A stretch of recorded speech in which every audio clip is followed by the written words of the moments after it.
भाजप आमदार गणेश नाईक यांच्या कार्यालयात अर्थात त्यांच्या दालनात आज असंख्य भाजप कार्यकर्त्यांनी राजीनामा दिलेला आहे। आपल्यासोबत बोलण्यासाठी आपण पाहू शकतो की काही नगरसेवक माजी पदाधिकारी देखील आहेत। आपण थेट त्यांच्याशी जाणून घेणार आहोत।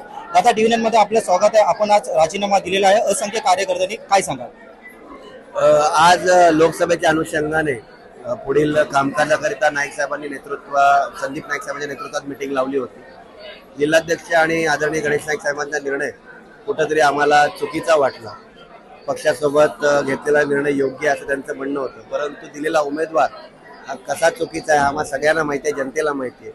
संजीव नाईक यांच्यासारखा कॅपेबल उमेदवार असताना सुद्धा नरेश म्हस्के हा चुकीचा उमेदवार आमच्यावर लादण्यात आला आहे आणि त्यामुळे हा आम्हाला निर्णय मान्य नाही। कुठेतरी कोणाचा हट्ट पुरवण्यासाठी हा निर्णय झालेला आहे आणि त्या हट्टाला आम्ही बळी पडणार नाही, आमचं शहर बळी होऊन देणार नाही। उनका बैकअप सिर्फ कल तक और हमारा चांद तक। हमारा नेता कैसा हो जो नॉन स्टॉप बैकअप दे वैसा हो। अब की बार वी गॉट इन्वर्टर बैटरी का चमत्कार। मीरा भाईंदर असेल, ठाणा असेल किंवा नवी मुंबई असेल, या शहराकरिता संजीव नाईक या व्यक्तीचं योगदान सगळ्यांना माहीत आहे। 5 वर्षाचा खासदारकीचा कार्यकाळ असेल, त्यानंतर आता मोगली धरण असेल किंवा दिघा रेल्वे स्टेशन असेल, असे कित्येक कामं खासदार नसताना सुद्धा केंद्र सरकारकडून भांडून आणणारा हा व्यक्ती जर लोकसभेत गेला तर या लोकसभेचा किती विकास होऊ शकतो हे सगळ्यांना माहीत असल्यामुळं चुकीच्या व्यक्तीच्या पाठी आम्ही उभे राहणार नाही असा निर्णय सर्व पदाधिकाऱ्यांनी घेतलेला आहे। आणि भारतीय जनता पार्टी नवी मुंबईचा जिल्हाध्यक्षांच्या विरोधात हा निर्णय झालेला आहे, संदीप नाईक साहेबांच्या विरोधात हा निर्णय झाला आहे की ह्या चुकीच्या व्यक्तीचं काम करणार नाही। अजून सुद्धा वेळ गेलेले नाही, उद्या फॉर्म भरायचा आहे।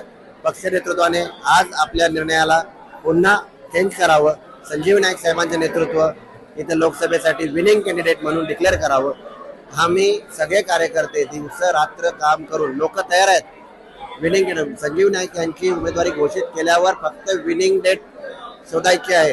4 तारखेला फक्त विजयाची माळ गळ्यात टाकायची आहे। भरभरून लाखोंच्या मताधिक्याने संजीव गणेश नाईक हे लोकसभेत जातील। किती जणांनी राजीनामा दिला त्याबाबत काय सांगाल? आज जिल्हाध्यक्ष सोडता संपूर्ण कार्यकर्ते म्हणजे आमची भाजप एक अंदाज आहे 1000पेक्षा जास्त आहेत, कारण आमची बूथ कमिटी 1+10, 1+30, 50 प्रमुख असे एका वॉर्डात जवळजवळ 550 कार्यकर्ते असतात। एका बूथ मध्ये एका वॉर्डात 550, मग 101 111 वॉर्ड इंटू किती झाले। आणि जिल्हा कार्यकारिणी प्रकोष्ठ त्या म्हणजे वेगवेगळ्या स्तराचे महिला पदाधिकारी असतील, पुरुष पदाधिकारी असतील, सगळा आकडा खूप मोठा आहे आणि त्यामुळे सगळ्यांचा रोष आहे। इथं कमळाच्या साठी आम्हाला मतदान मागायचं। आपण हा राजीनामा घेऊन कुठे जाणार आहात? आता आम्ही जिल्हाध्यक्ष संदीप नाईक साहेबांची वाट बघतो, त्यांच्या हातात सुपूर्द करणार, बावनकुळे साहेबांकडे सुपूर्द करणार आणि प्रदेशाध्यक्षांना हा निर्णय बदलावा यासाठी आग्रही भूमिका आम्ही आज घेऊ। नक्कीच, धन्यवाद। आपल्यासोबत काही महिला पदाधिकारी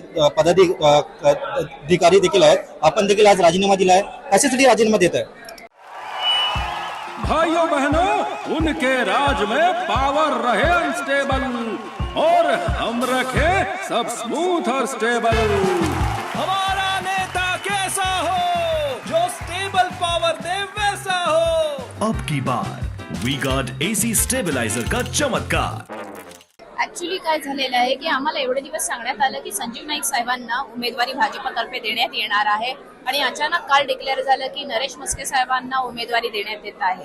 आमचं साधं आणि सरळ मत होतं की मोदी साहेबांचा एकच नारा जो त्यांनी दिलेला आहे की अबकी बार 400 पार होण्यासाठी त्या प्रकारचा त्या लायबिलिटीचा उमेदवार असायला हवा आणि संजीव नाईक आणि इतर उमेदवार यांच्यामध्ये as compared to Sanjeev Naik साहेबांची कारकीर्द ही फार मोठी आहे। त्यांनी नवी मुंबईचे महापौर असताना नवी मुंबईच्या लोकांसाठी बरंच काम केलेलं आहे। नरेश म्हस्के साहेब जर ठाण्याचे महापौर होते, पण त्यांची काम करण्याची पद्धत किंवा त्यांनी ठाण्यासाठी केलेलं काम आणि संजीव नाईक साहेबांनी नवी मुंबईसाठी केलेलं काम हे जर तुम्ही कम्पेअर केलं तर संजीव नाईक साहेब हे त्याच्यापेक्षा कितीतरी माजी खासदार संजीव नाईक यांना तिकीट मिळावं या इच्छेसाठी आम्ही आज राजीनामा देत आहोत, अशी प्रतिक्रिया माजी नगरसेवक तसंच पदाधिकारी यांनी व्यक्त केलेली आहे। त्यामुळे राजेंद्र सह मीरा विखराट, TV9 मराठी, नवी मुंबई।